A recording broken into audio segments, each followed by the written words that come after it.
Todo mundo esperava que Victor Wembanyama se tornasse um superstar.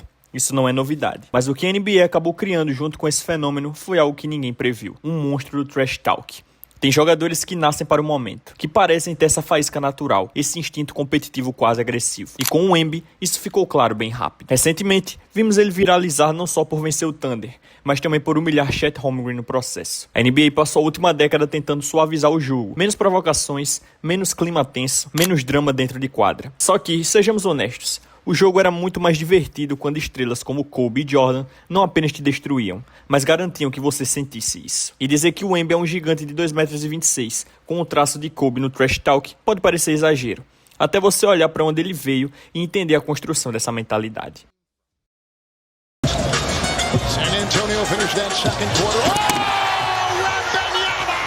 Oh, You think it's in his head too? Here's Wemby. The glass. Barnes, no! Rebound. Through traffic. Behind the back. Butler knocked away. Wembanyama. Porque a jornada do Wembanyama para se tornar esse aviso vivo à NBA tem 3 sinais que a liga simplesmente ignorou. E o primeiro deles surgiu ainda antes da sua estreia, no duelo com Scoot Henderson. O primeiro grande sinal do que o Wembanyama realmente seria apareceu muito antes da NBA.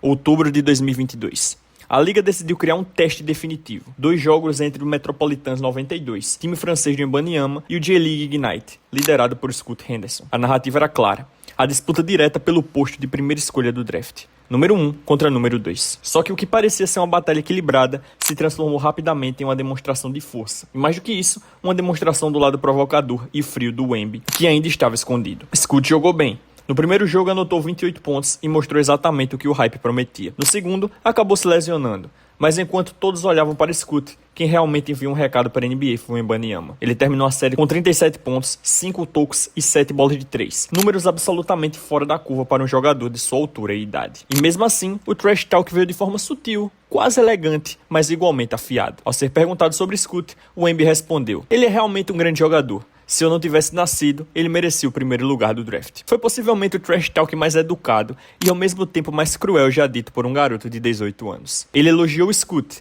enquanto deixava claro que estava em outro patamar. Um nível de confiança que muitos poucos atletas da idade dele carregam. E não era só a fala, era a postura. Em outra entrevista pré-draft, o Wemby afirmou: "Eu fui feito para isso. Meu objetivo é ser algo que você nunca viu." Aquilo não era humildade, não era narrativa construída por marketing, era convicção. E pela primeira vez, a NBA começava a perceber que não estava apenas vendo um talento geracional, mas um competidor com mentalidade de predador. Mesmo assim, a liga preferiu focar no lado lúdico. Stephen Curry comparando o Wemby a um personagem criado no 2K, Anthony Davis olhando para ele como se estivesse diante de um alienígena. Enquanto isso, o trash talk silencioso estava se formando, pronto para emergir quando o jogo ficasse sério. Esse foi o primeiro aviso, o aviso que a NBA ignorou. O segundo aviso veio quando Wembanyama finalmente pisou na NBA. E aqui não estamos falando apenas de hype, expectativa ou potencial. Estamos falando de resultado concreto e imediato. Apenas 10 jogadores na história conseguiram terminar uma temporada com 20 pontos, 10 rebotes e 3 tocos de média. O Wemby fez isso como novato. Incrível. Esse nem foi o aspecto mais impressionante da sua temporada. O verdadeiro alerta da NBA foi o impacto defensivo. Como rookie, ele terminou em segundo lugar na corrida pelo prêmio de defensor do ano. Um calouro ameaçando o prêmio mais elitista da liga, enfrentando pivôs veteranos, consagrados, experientes. E aí veio o trash talk. Dessa vez nada sutil. Ao ser perguntado sobre enfrentar jogadores que ele cresceu assistindo, o Wemby respondeu: "Não é que eu esteja decepcionado, mas às vezes eu penso, isso é tudo?" Uma frase que viralizou, chocou e deixou claro que ele não estava intimidado por ninguém. E quando perguntaram sobre Rudy Gobert, seu favorito ao prêmio de Depoy, ele completou: "Eu sei que Rudy tem uma grande chance de ganhar esse ano. Deixa ele ganhar agora, porque depois disso, não será mais a vez dele." É muita coisa para alguém com menos de 21 anos. E ele tinha razão. Se não fossem as pequenas lesões ao longo da temporada, ele provavelmente teria vencido o prêmio logo de cara.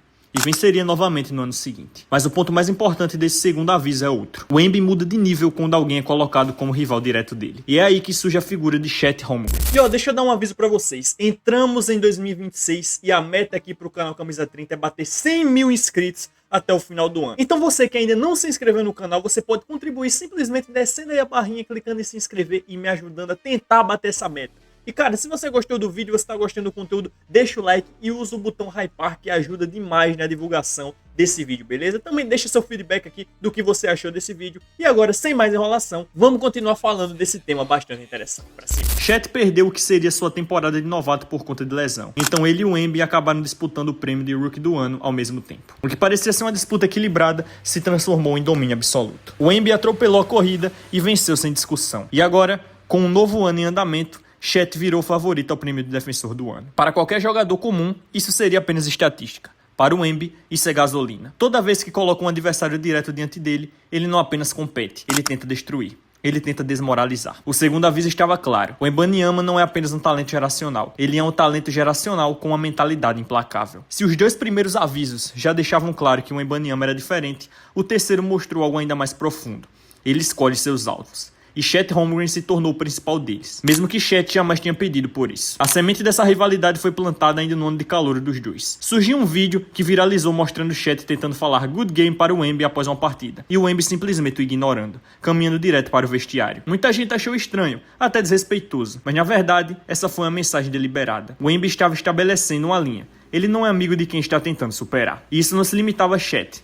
Contra Giannis, depois de uma derrota apertada, o Wemby fez a mesma coisa, passou direto sem cumprimentar. Mas quando era contra Chet, parecia completamente pessoal. Meses antes, ainda como rookies, o Wemby teve uma jogada emblemática. Ele atacou o aro, passou pelo peito de Chet, cravou um dunk na cara dele e ficou parado encarando, como se quisesse deixar claro quem estava no topo da cadeia alimentar. E quando perguntaram a Chet sobre suposta rivalidade no podcast do Paul George, a resposta dele foi: "Biff, nem conheço o cara direito." Só que rivalidade não depende de concordância. Não é algo que você escolhe. Muitas vezes ela simplesmente acontece e se intensifica quando um dos lados decide que existe. Um exemplo histórico prova isso perfeitamente.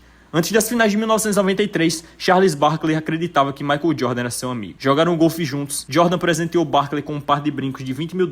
Quando perguntaram a Jordan o motivo, ele respondeu: "Quero que ele não atrapalhe o resto da série." O que são $20 mil para mim? Charles achava que havia amizade. Jordan deixava claro que não havia nada disso. Esse é exatamente o clima entre o Wemby e Chet hoje. E há indícios de que isso vai muito além da simples competição. De acordo com relatos divulgados de pessoas dentro do vestiário, afirmaram que o Wembanyama é motivado por Chet. E quando perguntaram diretamente sobre Holmgren, o Wemby respondeu em francês: "Do ponto de vista do basquete, não tem comparação." A situação ficou tão séria que até Dirk Nowitzki criticou a postura de Wemby, dizendo que a resposta era confiante demais, quase desrespeitosa. O Wemby não recuou. Ele não tenta construir pontes, ele tenta derrubar muralhas. E faz sentido. O Wembanyama e Holmgren são praticamente espelhos, têm idades próximas, jogam na mesma posição, possuem estilos híbridos e modernos, chegaram com enorme expectativa e ambos já disputaram o campeonato juvenil sub-19, onde Chet venceu. Ou seja, a rivalidade é natural, inevitável e, aos olhos de Wemby, necessária. Chet representa tudo que está entre ele e seus objetivos, desde prêmios individuais até o caminho do Spurs no Oeste, já que o Thunder é hoje um dos seus maiores obstáculos na conferência. E a provocação não se limita ao Chet. Em um jogo contra Alex Caruso, por exemplo, o Wemby acertou uma cesta difícil e gritou: "Você é pequeno." O recado é claro. Ele não respeita a reputação, não respeita currículo, não respeita a narrativa. Ele quer provar com ações e com palavras que já está acima de todos. E essa mentalidade explica por que o Wemby pode se tornar um dos grandes competidores da história. Ele não vê limites, nem externos nem internos. Ele acredita que já é o melhor jogador da NBA e não esconde isso. Quando eu voltar à quadra, acho que serei eu. Esse é o terceiro aviso. O Wembanyama não vai apenas competir na NBA, ele vai marcar território e quem entrar no caminho vira alvo. Agora que todas as peças estão no tabuleiro, fica claro que estamos presenciando algo que a NBA não via há muito tempo. Um jogador que une físico absurdo, talento ofensivo, impacto defensivo histórico e principalmente uma mentalidade afiada, competitiva e quase provocativa. O que não ficou evidente no início, mas está impossível de ignorar hoje, é que o trash talk não veio primeiro. Ele evoluiu conforme o jogo dele evoluiu. Kobe não entrou na NBA provocando todo mundo. Jordan não entrou cutucando adversários. Essa postura nasce quando o jogador começa a dominar e sabe que está dominando. Com o Wembanyama, isso está acontecendo diante dos nossos olhos.